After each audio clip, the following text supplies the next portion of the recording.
right, so we today are going to take a look at what's changed since the pandemic and if people have become more fragile since re-entering daily life. One example of this is an NYU professor who was fired because some of his students complained that his class was quote unquote too hard. So the organic chemistry professor has taught the course for decades, but last spring 82 of his 350 students signed a petition blaming his teaching style for their poor test scores.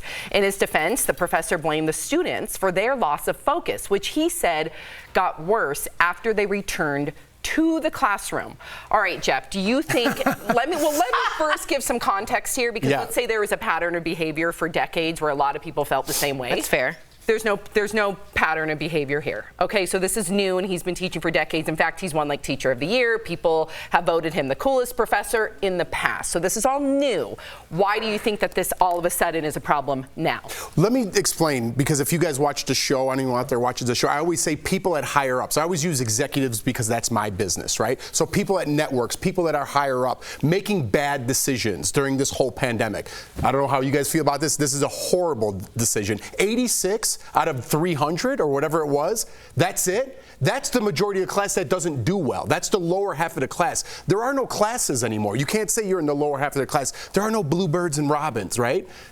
You make up for it in different ways. Just because you can't pass a class, maybe it's not for you, but other people in that class need that to excel at what they're going to do. Okay, this whole business of everybody's equal and everything's everyone else's fault, and look in the mirror once in a while. Look in the mirror and say, I'm not good enough for this. I'm going to try something else. I will find my way. I will find something. Stop blaming other people for your failures and getting this professor's fired?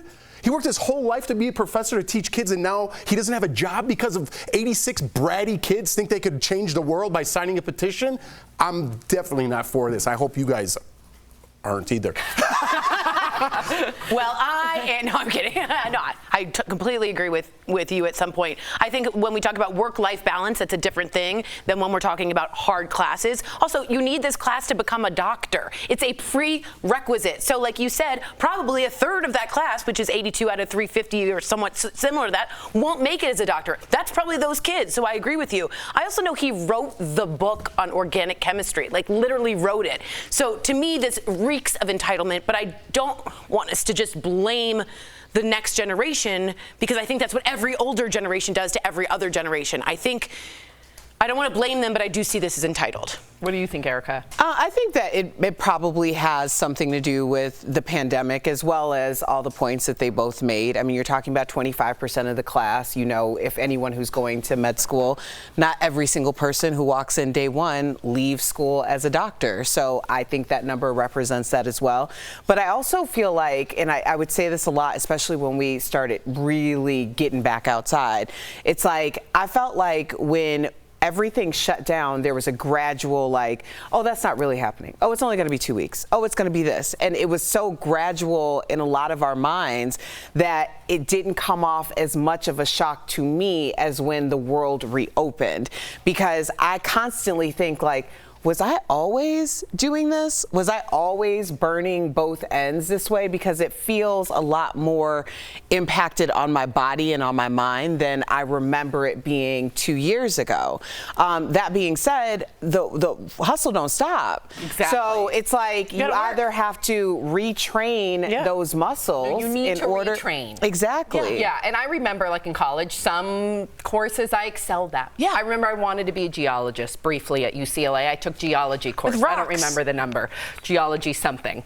And I got a D. That was probably my only D at UCLA. Did I petition? No, I said, I guess I'm not good at this. Or I didn't try hard enough, and I moved on.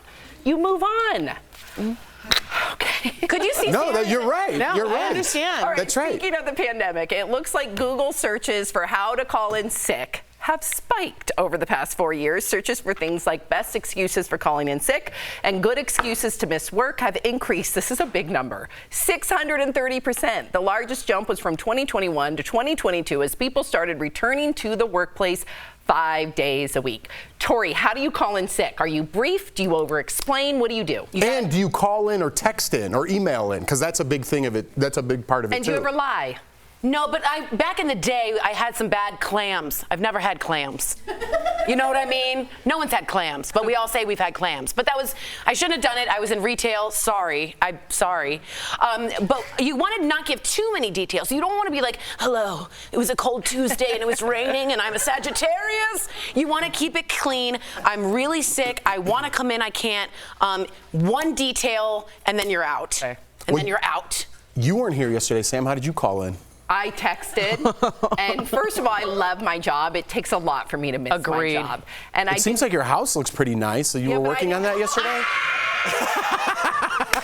Good one. That's my husband. My husband decorates for Halloween, not me. I'm not artistic that way. No, I genuinely was sick. You can hear it in my voice. But when I used to work retail, I remember one time I had this Stila red blush, and I put it around my eye. Oh my gosh. And I said I had pink eye. That seems like a lot.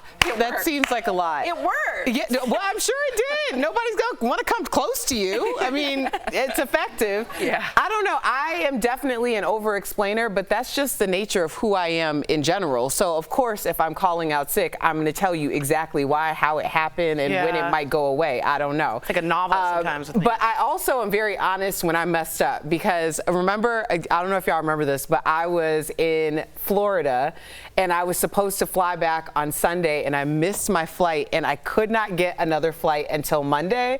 And I was like, yo, I messed all the way up. Okay, this is what had happened was. No clams for you. Like, I really tried. I really tried. And now I'm like, I'm really sorry.